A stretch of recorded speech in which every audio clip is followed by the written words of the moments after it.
Alors, je m'appelle Shlomo et il y a quelques mois de cela, j'étais malheureusement un peu égaré dans ma vie au niveau de la religion. J'avais quand même certains principes de vie, d'Hachem, de Torah, mais j'étais quand même éloigné dans mes actions, dans mes pensées aussi malheureusement. Et le premier soir de Pessah, qui vient de passer, donc j'étais confiné avec ma femme et mon fils à la maison, et pendant la lecture de la Haggadah, en l'espace de quelques secondes, je n'arrivais plus à respirer du tout. En fait, j'étais très en difficulté. J'avais des grosses difficultés pour respirer. Jusqu'au moment où je n'avais plus le choix, j'ai dû appeler malheureusement les pompiers à ce moment-là, qui sont venus assez rapidement, qui ont analysé mon problème, qui ont regardé mes taux à tous les niveaux, qui ont vérifié ma respiration, qui m'ont dit que tout allait bien, qu'il n'y avait aucun souci, que mon taux de respiration était au maximum, donc j'étais à saturation de 100%. Donc ils sont repartis, et au moment où ils sont repartis, sur le coup ça allait mieux. Le lendemain matin, je me lève le matin, dès mon réveil, ça reprend, je n'arrive plus à respirer, donc je finis par aller aux urgences, faire toutes les analyses que je pouvais faire à ce moment-là. Je sors des urgences au bout de 4 ou 5 heures et il s'avère qu'il n'y a rien de particulier, que tout allait bien, Baruch Hashem, qu'il n'y avait pas de souci particulier. Et chaque jour qui passait à partir de ce jour-là, c'est aggravé. Et chaque jour, j'allais aux urgences entre 2 et 3 fois par jour. Je restais entre 2 et 3 et 4 heures des fois par jour aux urgences. Et tous les matins, je me levais, j'avais mal une fois à ma jambe, une fois derrière la tête, une fois au niveau des poumons, une fois j'avais des pointes au cœur, une fois à la jambe. J'ai passé mon temps aux urgences. J'ai été exactement 47 fois aux urgences entre le premier soir de Pessah et le lendemain de Shavuot. Dans tous les médecins que j'ai pu voir pendant cette période-là, j'ai pas un seul médecin qui m'a dit que le problème était dans ma tête et que ça n'allait pas. Et donc j'ai mon médecin traitant que j'ai été voir, qui est quelqu'un de pieux, qui est dans la religion, que j'ai été voir 5 fois, 6 fois, et au bout de la 6e fois, il me dit, écoute, Shlomo, je vais te dire clairement ce que tu fais une dépression, tu fais une grosse dépression, une grosse déprime sévère. Et ça ne va pas. Donc moi, étant conscient que ça n'allait pas dans ma tête, mais je ne savais pas concrètement quel était le principe de la dépression. Donc il m'a expliqué. Il m'a donné un traitement à suivre, antidépresseur et anti-anxiolytique. Et en contrepartie, il m'a envoyé chez une dame qui est également dans la religion, qui fait des nouvelles pratiques qu'on appelle du neurofeedback.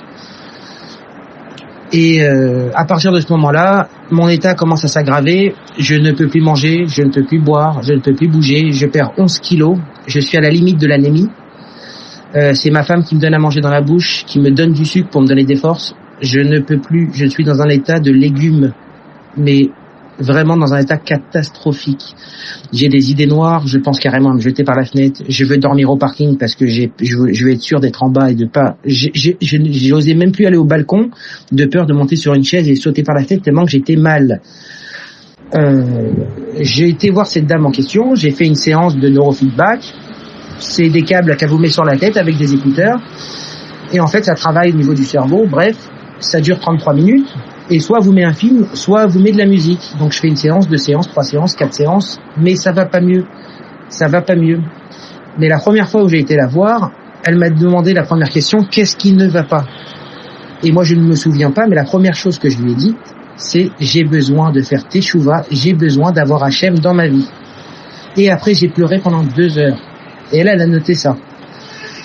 Donc je fais une séance, 2 séances, 3 séances, mais je suis dans un état catastrophique, je ne peux plus marcher, j'ai besoin d'assistance pour marcher, je ne peux plus parler, j'ai énormément de difficultés à parler, je n'ai plus de force, mais vraiment plus de force. Je vais faire une séance, 2 séances, 3 séances, 4 séances. La 6e séance que j'ai été voir cette dame pour faire cette séance, je me suis assis, elle m'a porté, donc elle m'a aidé à m'asseoir, je me suis assis, elle m'a mis les câbles sur la tête, elle m'a mis les écouteurs, et elle m'a dit, est-ce que vous voulez vous regarder un film ou est-ce que vous voulez écouter de la musique? Je lui ai dit non, je veux regarder un cours de Torah. Et s'il vous plaît, je veux un cours de Torah d'un certain Rav, personne d'autre. Elle me dit, écoutez, je vais regarder dans mon ordinateur. Donc elle regarde dans son ordinateur. Elle avait à peu près 7-8 cours de rabbanim différents, dont un seul d'un certain Rav, qui datait d'il y a plus de 8 ans, qu'elle avait été chargée sur Torah Box il y a 8 ans, qu'elle a jamais écouté, qu'elle a jamais mis à personne. Elle me dit, si vous voulez, j'ai d'autres cours plus récents. Je lui dis, non, je veux ce cours-là. C'est celui-là que je veux écouter. Elle m'a dit, écoutez, il n'y a pas de problème. Elle m'a mis les écouteurs. Elle m'a mis les oreillettes. Le cours a commencé, je me suis endormi, j'ai pleuré pendant 33 minutes. Pourquoi? Parce que ce cours qu'elle m'a mis racontait précisément la situation dans laquelle j'étais. Ça parlait d'un homme qui rentrait en dépression parce que sa neshama n'était pas en adéquation avec son être, et que j'avais besoin de faire teshuva, j'avais besoin d'Hachem et que je suis rentré en dépression. Et c'est exactement ce cours-là qu'il me fallait à ce moment-là. C'était un miracle. Parce que pourquoi je vous dis c'était un miracle? Parce qu'à la fin de la séance, elle m'a enlevé les câbles, elle m'a enlevé les écouteurs. Je me suis mis debout comme je me suis jamais mis debout, sachant que en arrivant, je ne pouvais pas marcher. Je me suis mis debout comme j'ai en verre, si je peux donner une image. Donc la dame un peu choquée, elle me dit qu'est-ce qui se passe? Elle me dit vous allez bien? Je lui dis Baruch Hashem, tout va très bien. Et là elle m'entend parler alors que j'avais énormément de difficultés à parler. Je lui ai dit je crois même que je vais pouvoir marcher. Et je marche devant elle. Donc elle est un petit peu sonnée, un peu choquée. Elle me dit écoutez, asseyez-vous, vous voulez de l'eau, vous voulez un petit gâteau, vous voulez qu'on parle, mais qu'est-ce qui se passe? Vous marchez, vous vous levez, vous parlez. Je lui dis c'est bon madame, c'est très gentil à vous, je vous paye votre séance. J'ai ma réponse. Hachem m'a envoyé un cadeau. Je suis sorti de chez elle, je suis descendu dans ma voiture, j'ai pleuré pendant 20 minutes pour Hachem. Je suis rentré chez moi. En temps normal, j'appelle ma femme qui vient pour m'aider à monter parce que je peux pas marcher, donc de la voiture. Et là, j'ai pu marcher, parler normalement. Et là, elle me voit rentrer à la maison et elle me dit mais qu'est-ce qui se passe? Tu marches? Je lui dis oui. Et je lui dis, elle me dit mais quelqu'un t'a aidé à monter? Je lui dis oui, Hachem il m'a aidé à monter. Elle me dit comment ça? Et je lui dis mais tu comprends pas? Tu vois pas que je parle aussi? Elle me dit mais qu'est-ce qui se passe? Et elle me dit bon, qu'est-ce que tu veux manger? Des yaourts ou des compotes? Parce que je ne mangeais que ça et encore celle qui me donnait dans la bouche. Je lui dis non, je voudrais le shawarma qu'il y a dans le congélateur avec du riz s'il te plaît. Elle me dit mais comment ça du shawarma avec du riz? Je lui dis s'il te plaît, je voudrais le shawarma avec du riz. Elle m'a préparé le shawarma avec le riz, je l'ai mangé comme j'ai jamais mangé. Je me suis retrouvé au balcon. J'ai pleuré encore pendant 15 minutes et là dans les nuages, je vois apparaître la forme d'un rabbin avec un chapeau, une belle barbe. J'en ai conclu que c'était plus qu'un miracle d'Hachem. J'avais encore un autre message. Donc, dans le doute, en pensant que éventuellement, ça allait peut-être pas trop dans ma tête, j'ai demandé à ma femme, qui n'est malheureusement pas trop dans la même direction dans laquelle je suis aujourd'hui. Je lui ai dit, qu'est-ce que tu vois dans les nuages? Elle a vu clairement un rabbin. Elle m'a dit clairement, c'est un rabbin. Donc là, je lui ai expliqué l'histoire. Je lui ai expliqué que c'était un miracle d'Hachem. Il fallait que je passe par cette dame. Il me fallait le cours de ce grand rave. À la sortie de ce cours-là, ma vie a totalement changé. Depuis que je suis sorti de ce cours-là, je suis en pleine teshuva.